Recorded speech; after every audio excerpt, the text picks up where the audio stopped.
Мектебім айтараным, сан рет қайталадым. Өзіңнен алғанымды өзіңе қайтарамын.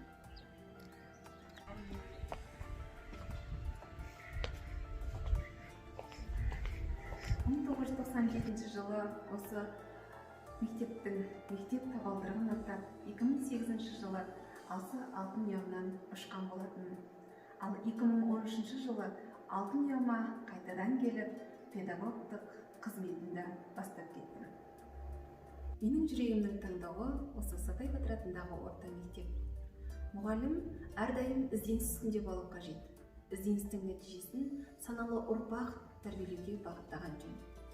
Әрбір сабағында оқушыны жеке тұлға ретінде қалыптастыру үшін, жоғарғы білім алып, қоғамымыздың дамуына үлес қосу үшін аянбай еңбек етемін.